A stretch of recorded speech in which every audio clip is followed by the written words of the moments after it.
Tahun 1347, kapal dagang dari Laut Hitam berlabuh di pelabuhan Italia. Namun, bukan hanya rempah-rempah dan sutra yang mereka bawa tetapi juga sesuatu yang mengerikan. Para pelaut di atas kapal itu sekarat dengan tubuh menghitam dan penuh bisul. Tanpa disadari, mereka membawa kutu yang terinfeksi bakteri mematikan, Yersinia pestis.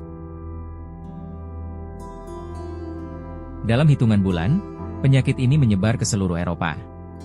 Gejalanya mengerikan, demam tinggi, muntah darah, dan bengkak besar di leher dan ketiak yang kemudian pecah mengeluarkan nanah hitam.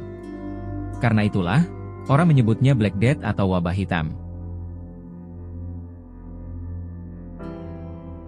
Mati dalam wabah ini bukan hanya berarti kehilangan nyawa, tetapi juga kehilangan harapan.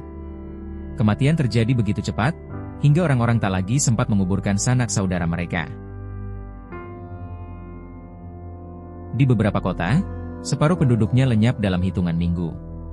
Orang-orang berjalan dengan topeng burung, mencoba melindungi diri dari udara yang mereka yakini telah teracuni oleh miasma atau hawa jahat. Diperkirakan 25-50 juta orang di Eropa meninggal akibat wabah, sekitar 30-60% populasi Eropa saat itu. Ketakutan merajalela.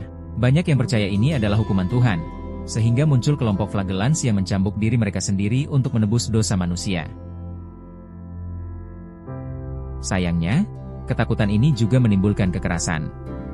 Orang-orang mencari kambing hitam, dan komunitas Yahudi sering menjadi sasaran, dituduh meracuni sumur-sumur air.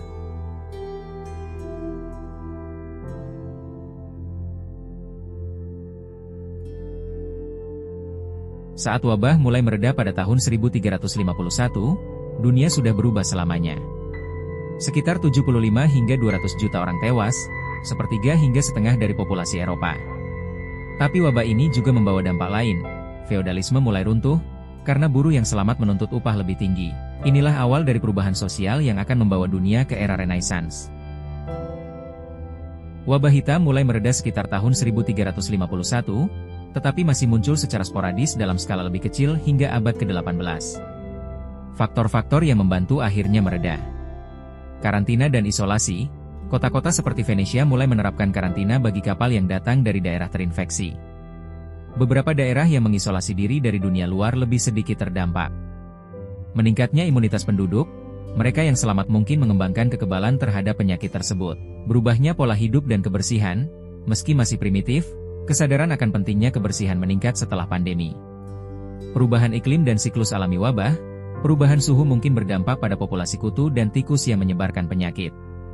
Wabah secara alami mereda setelah membunuh sebagian besar inangnya dan menyebar lebih lambat di populasi yang tersisa.